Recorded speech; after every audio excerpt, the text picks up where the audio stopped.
সুপ্রিয় শিক্ষার্থী বন্ধুরা, আসসালামু আলাইকুম। তোমরা সবাই কেমন আছো? আশা করি ভালো আছো। তো আজকে তোমরা সবাই আমার এই থাম্বনেলটা দেখেই বুঝতে পারতেছো যে আসলে আমি কোন টপিক নিয়ে কথা বলতে আসছি। গত 2 এপ্রিল আমাদের সবার কাঙ্ক্ষিত যে মেডিকেল ভর্তি পরীক্ষা 2020 সেটা অনুষ্ঠিত হয়ে গেছে। তো এবারের কোশ্চেনটা কিন্তু মোটামুটি বেশ সহজ আসছে এটাও বলা যাবে না, আবার যে বেশ কঠিন আসছে এটাও বলা যাবে না। কোশ্চেনটা কিছুটা গুগলি টাইপের ছিল, ঠিক আছে। আর এটাকে আমরা বলতে পারি যে একটা স্ট্যান্ডার্ড কোশ্চেন।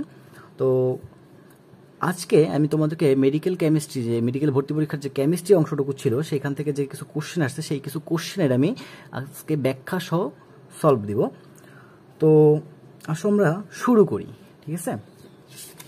দেখো, প্রথম একটা কোশ্চেন ছিল যে হাইড্রোকার্বন ও কয়লার অসম্পূর্ণ জ্বলনে কোন গ্যাস উৎপাদিত হয়। আচ্ছা, হাইড্রোকার্বন এবং কয়লা, আমার মনে হয় না যে এই দুইটার ভিতরে কোনো পার্থক্য আছে। কিছু কিছু পার্থক্য আছে, ঠিক আছে, কারণ সকল হাইড্রোকার্বনই কিন্তু কয়লা না, বাট সকল কয়লা কিন্তু হাইড্রোকার্বনের আন্ডারে পড়ে, ঠিক আছে। বাট আমাদের মেইন কথা হচ্ছে হাইড্রোকার্বনেরও মেইন উপাদান হচ্ছে কার্বন এবং হাইড্রোজেন, কয়লারও মেইন উপাদান কার্বন এবং হাইড্রোজেন। সো আমি কিন্তু আলটিমেটলি কার্বন এবং হাইড্রোজেনের যৌগটাকেই জ্বলন ঘটাচ্ছি। এখন জ্বলন মানে কি? জ্বলন বলতে এখানে বোঝাচ্ছে অক্সিজেনের সঙ্গে বিক্রিয়া। কিসের সঙ্গে বিক্রিয়া? অক্সিজেনের সঙ্গে বিক্রিয়া। এখন আমরা একটা সবাই এই কথাটা জানি যে হাইড্রোকার্বনকে আমরা যদি অক্সিজেনের সঙ্গে দহন বিক্রিয়া ঘটাই, যদি বিক্রিয়াটা সম্পূর্ণ ঘটলে সম্পূর্ণটাই কার্বন ডাইঅক্সাইড, পানি এবং তাপশক্তি উৎপন্ন হবে। আর যদি বিক্রিয়া হাইড্রোকার্বনের বিক্রিয়া অসম্পূর্ণভাবে ঘটে, অর্থাৎ অক্সিজেনের অসম্পূর্ণ দহন ঘটলে দেখো উৎপন্ন হবে কার্বন মনোঅক্সাইড।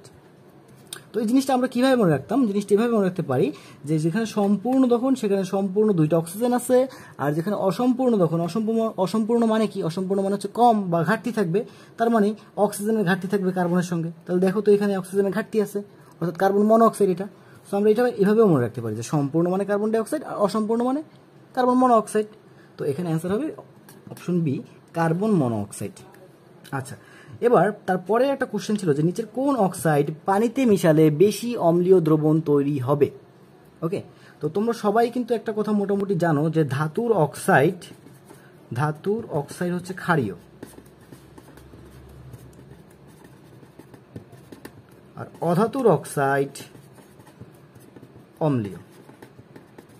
তো এখানে দেখো যতগুলো অক্সাইড আছে প্রত্যেকটাই কিন্তু অধাতুর অক্সাইড, তাহলে আমি বলতে পারি প্রত্যেকটাই অম্লীয় দ্রবণ উৎপন্ন করবে। অর্থাৎ এদেরকে আমরা যদি পানির সঙ্গে বিক্রিয়া ঘটাই তাহলে সঙ্গে সঙ্গে এরা অ্যাসিড উৎপন্ন করবে। এখন অ্যাসিড কিছু থাকে তীব্র, কিছু থাকে দুর্বল। এখন কোন অ্যাসিডটা তীব্র হবে আর কোন অ্যাসিডটা দুর্বল হবে? খেয়াল করো, P2O5 অর্থাৎ ফসফরাস পেন্টা অক্সাইড এবং কার্বন ডাই অক্সাইড, এদের দুইজন পানিতে বিক্রিয়া ঘটিয়ে সঙ্গে সঙ্গে এরা অ্যাসিড উৎপন্ন করে। দেখো, P2O5 পানির সঙ্গে বিক্রিয়া করে ফসফরাস অ্যাসিড উৎপন্ন করে, আবার অন্যদিকে কার্বন ডাই অক্সাইড পানির সঙ্গে বিক্রিয়া করে উৎপন্ন করে H2CO3। এখন H3PO4 অর্থাৎ ফসফরাস অ্যাসিড এবং তোমার হচ্ছে কি H2CO3 কার্বনিক অ্যাসিড, এদের দুজনের ভিতরে H3PO4টা বেশি তীব্র। এটা সবাই আমরা কম বেশি জানি যে কে এর মান অর্থাৎ বিয়োজন দ্রব্যকের মানটা H2CO3 অর্থাৎ কার্বনিক অ্যাসিডের বিয়োজন দ্রব্যকের চেয়ে বেশি। তাহলে অ্যান্সারটা হবে কি? P2O5 অর্থাৎ ফসফরাস পেন্টা অক্সাইড। আচ্ছা, তো এর পরের একটি কোশ্চেন ছিল 1 মোল CH3OH অর্থাৎ মিথানলে কতটি পরমাণু থাকে। তো আমরা সবাই জানি যে 1 মোল পরমাণু মানে কি? 1 মোল পরমাণু মানে হচ্ছে অ্যাভোগাড্রো সংখ্যক অণু, দ্যাট মিনস 6.023 × 10⁻23 অণু বা পরমাণু। এটা আমরা সবাই 1 মোলের সম্পর্কে জানি। কিন্তু খেয়াল করো এইখানে কয় মোল অণু আছে? এখানে কিন্তু 1 মোল অণু আছে, বাট যদি পরমাণুর কথা বলা হয় তাহলে পরমাণু কয়টা আছে? দেখো, কার্বন পরমাণু আছে একটা, হাইড্রোজেন পরমাণু আছে 3টা, অক্সিজেন পরমাণু আছে একটা, আবার হাইড্রোজেন পরমাণু আছে একটা। তাহলে টোটাল পরমাণু সংখ্যা দাঁড়াচ্ছে 3 আর 1 4, 4 আর 1 5, 5 আর 1 6, অর্থাৎ 1 + 3 + 1 + 1 = 6। তাহলে টোটাল পরমাণু সংখ্যা কয়টা? 6টা। তাহলে একটা জিনিস হিসাব করে দেখো যে 1 মোল পরমাণু মানে কি? 1 মোল পরমাণু মানে হচ্ছে তোমার অ্যাভোগাড্রো সংখ্যক পরমাণু। তাহলে 6 মোল পরমাণু মানে কি? কারণ এখানে 6 মোল পরমাণু আছে 6Na। তাহলে 6Na মানে কি? 6 × 6.023 × 10⁻23। এখন খেয়াল করো যে আমাদের আর কোনো কিছু করার দরকার নাই। আমরা এই 6 এবং 6 গুণ করলে কত পাই? নিশ্চয়ই 36 পাই। দেখো তো অপশনে কোথাও 36 আছে কিনা। এই যে অপশন ডিতে কিন্তু ছিল 3.6 × 10⁻24, দ্যাট মিনস এটাই আমাদের অ্যান্সার। ওকে, আশা করি সবাই বুঝতে পারছো। এবার খেয়াল করো 4 নম্বর একটা কোশ্চেন ছিল যে মানবদেহের রক্তে কোন বাফার দ্রবণ থাকে। এটা হচ্ছে কেমিস্ট্রি ফার্স্ট পেপারের 4th অধ্যায়ের একটা কোশ্চেন। তো কোশ্চেনটা হচ্ছে গিয়ে তোমার বাফার দ্রবণ সংক্রান্ত। তো আমরা সবাই জানি মানবদেহে 3 ধরনের বাফার দ্রবণ আছে। হাজারিন আক্সারের বইতে স্পষ্ট করে দেওয়া আছে মানবদেহে 3 ধরনের বাফার দ্রবণ থাকে। কি কি বাফার দ্রবণ? এটা হচ্ছে প্রোটিন বাফার দ্রবণ, একটা হচ্ছে ফসফেট বাফার দ্রবণ, এবং অন্যটি হলো বাইকার্বনেট বাফার দ্রবণ। বাইকার্বনেট বাফার দ্রবণ। এখন এই তিনটা আমরা এভাবে মনে রাখতে পারি, প ফ ব, অর্থাৎ প্রোটিন, ফসফেট আর বাইকার্বনেট। খেয়াল করো একদম এ নাম্বার অপশনটাতেই ছিল যে NaHCO3 অর্থাৎ সোডিয়াম বাইকার্বনেট এবং H2CO3 অর্থাৎ বাইকার্বনেটের একটা অ্যাসিড হচ্ছে গিয়ে তোমার কার্বনিক অ্যাসিড। তাহলে নিশ্চয়ই এটাই হবে অ্যান্সার। আশা করি সবাই বুঝতে পারছো। তারপরে কোশ্চেনে আমরা চলে যাই। দেখো তারপরে কোশ্চেনটা ছিল এরকম যে নিচের কোনটির গলনাঙ্ক সবচেয়ে কম। এটা ফাজানের নীতি থেকে আমরা ব্যাখ্যা করতে পারি। আসো আমরা একটু ব্যাখ্যা করার চেষ্টা করি ফাজানের নীতি অনুসারে। তো সবসময় মনে রাখবা যে পোলার আয়ন তার সঙ্গে তোমার হচ্ছে গিয়া গলনাঙ্ক এবং স্ফুটনাঙ্কের সম্পর্ক হচ্ছে ব্যস্তানুপাতিক। ঠিক আছে, পোলার আয়নের সঙ্গে গলনাঙ্ক স্ফুটনাঙ্কের সম্পর্ক কেমন? ব্যস্তানুপাতিক। আবার একটা কথা মনে রাখবা যে তোমার অ্যানায়নের আকার তার সাথে পোলার আয়নের সম্পর্ক সমানুপাতিক। তাহলে দেখো অ্যানায়নের আকারের সঙ্গে পোলার আয়নের সম্পর্ক সমানুপাতিক, আবার পোলার আয়নের সঙ্গে গলনাঙ্ক ব্যস্তানুপাতিক। তাহলে ইন শর্ট আমরা এটাকে বলতে পারি যে অ্যানায়নের আকার ব্যস্তানুপাতিক গলনাঙ্ক, অর্থাৎ যে অ্যানায়নের আকারটা সবচেয়ে বড় হবে তার গলনাঙ্ক সবচেয়ে কম হবে। খেয়াল করো এখানে আমাদের সবগুলোর ক্যাটায়ন সেম, অর্থাৎ প্রত্যেকটা ক্যাটায়নে কিন্তু সিলভার আছে, কিন্তু প্রত্যেকটা অ্যানায়ন আলাদা। সো আমাদের এখানে কিন্তু অ্যানায়নের হিসাবটা আসবে। যদি আমরা অ্যানায়নের হিসাব করি তাহলে দেখো ক্লোরিন আছে, আয়োডিন, ব্রোমিন, ফ্লোরিন। আমরা সবাই জানি যে ফ্লোরিন, ক্লোরিন, ব্রোমিন আর আয়োডিন। তার মানে আয়োডিনের আকার সবচেয়ে বড়। যেহেতু আয়োডিনের আকার সবচেয়ে বড় তার মানে এখানে আমাদের পোলার আয়নটা বেশি হচ্ছে। আর পোলার আয়ন বেশি হওয়া মানে কি? গলনাঙ্ক স্ফুটনাঙ্ক কম হওয়া, অর্থাৎ সঠিক অ্যান্সার হবে সিলভার আয়োডাইড। আচ্ছা, 6 নম্বর কোশ্চেনে বলছে যে সমবায় বন্ধনে ইলেকট্রনগুলোর জন্য নিচের কোন মৌলটির আকর্ষণ সর্বাধিক।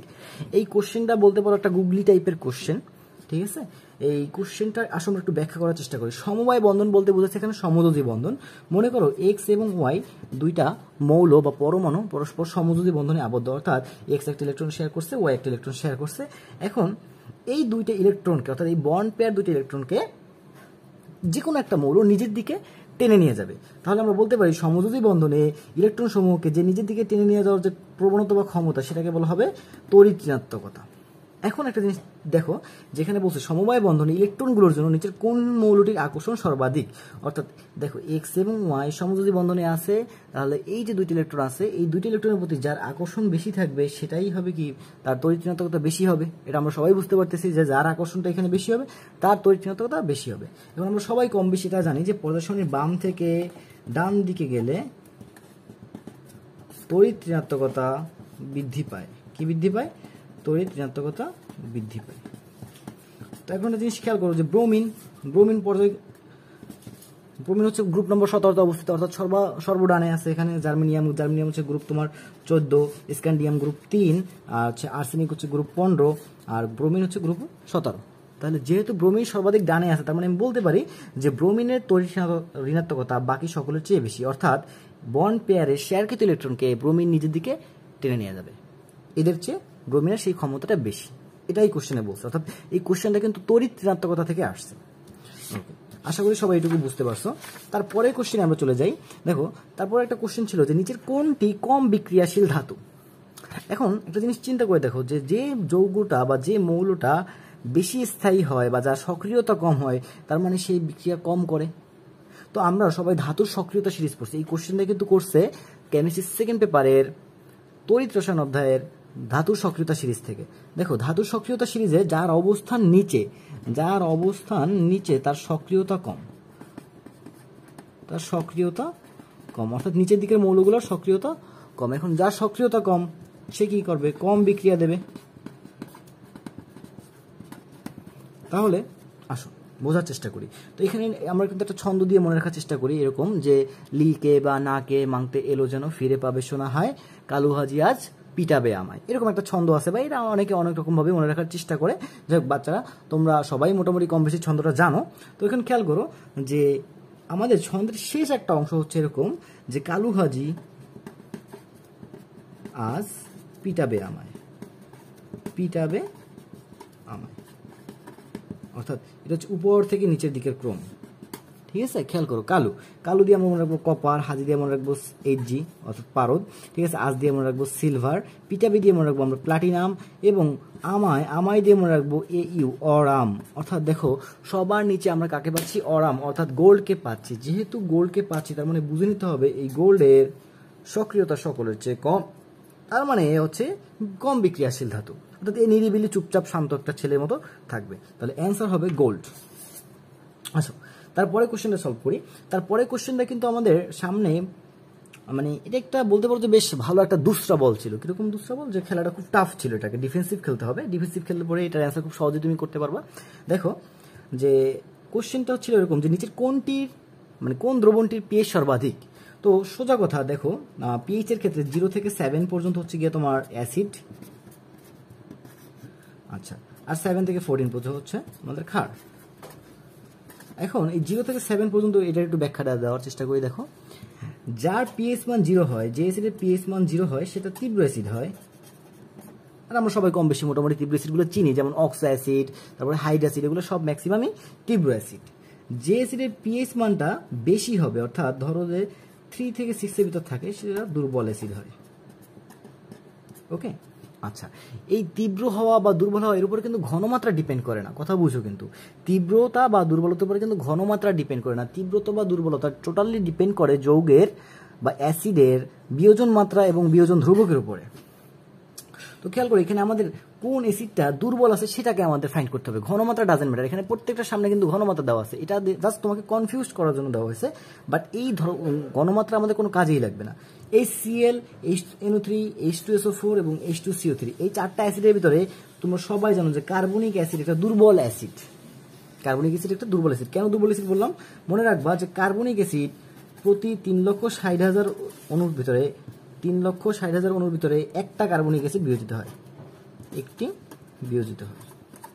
তাহলে দেখো এর বিয়োজন পরিমাণ কতটা কম, যে 3,60,000 অণুর ভিতরে মাত্র একটা বিয়োজিত হচ্ছে। তার মানে আমি বলতে পারি যে এখানে H2CO3 হচ্ছে একটা দুর্বল অ্যাসিড, আর যেহেতু দুর্বল অ্যাসিড তাহলে তার পিএইচ মানটা কি হবে? বেশি হবে। তাহলে অ্যান্সারটা কি হবে? যে কোন দ্রবণটির পিএইচ সর্বাধিক? অ্যান্সারটা হচ্ছে গিয়ে 0.01 মোলার H2CO3। আশা করি সবাই এটুকু বুঝতে পারছো।